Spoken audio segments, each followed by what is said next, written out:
Hi అండి. ఎలా ఉన్నారు అందరూ? నేనైతే సూపర్‌గా ఉన్నాను. మీరు కూడా అందరూ బాగుండాలని ఆ దేవుడిని మనస్ఫూర్తిగా కోరుకుంటున్నాను.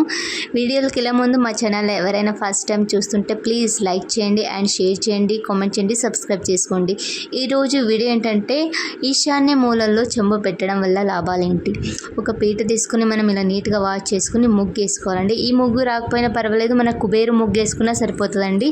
ముగ్గు వేసుకున్న తర్వాత పసుపు కుంకుమ వేసి అండ్ మన చెంబు నీట్గా వాష్ చేసుకోవాలి. దానికి స్వస్తిక్ రాసుకోవాలండి. స్వస్తిక్ రాసిన తర్వాత ఒట్టివేరు అండ్ పచ్చకర్పూరం, లవంగం, ఇలాచి ఒక 11 రూపాయలు కాయిన్ వేసుకోవాలండి. లేదు 11 రూపాయలు లేవు అంటే మనకు రాగి కాయిన్ 10 రూపీస్ ఉంటుంది కదా, అది ఒకటి వేసుకున్నా చాలు. అండ్ ఇవన్నీ మా దగ్గర లేవు అంటే అండ్ పసుపు 3 సార్లు పసుపు 3 సార్లు కుంకుమ వేసుకొని కాయిన్ వేసుకొని అక్షంతలు వేసి మొక్కుకుంటే సరిపోతుందండి, పుష్పం పెట్టి.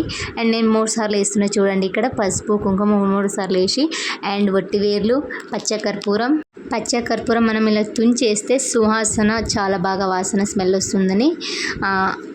వస్తుందండి ఇలా తుంచేయడం వల్ల. అండ్ లవంగం కూడా అలా వేయాలండి, ఎందుకంటే ఇవన్నీ లక్ష్మీ స్వరూపం అని మనం భావిస్తాం కాబట్టి. ఇలా 11 రూపాయలు కాయిన్లు వేసి దీపారాధన చేసుకోవాలండి. ఇలా చేయడం వల్ల మనకు ఆర్థిక ఇబ్బందులు తొలగిపోతాయి అండ్ ఇంట్లో చికాకులు గొడవలు ఉంటే కొంచెం సాల్వ్ అవుతాయండి. ఒక చిన్న నమ్మకం అండి. వీలైనంత వరకు పెట్టుకుంటారని అనుకుంటే ఈ వీడియో మీ అందరికి యూస్ఫుల్ అయిందని అనుకుంటున్నాను. ప్లీజ్ ఇలాగే సపోర్ట్ చేయాలని మనస్ఫూర్తిగా కోరుకుంటున్నా. ఇలాంటి మంచి మంచి వీడియోలతో మీ ముందుకుంటుంది మీ జ్యోతి. బాయ్.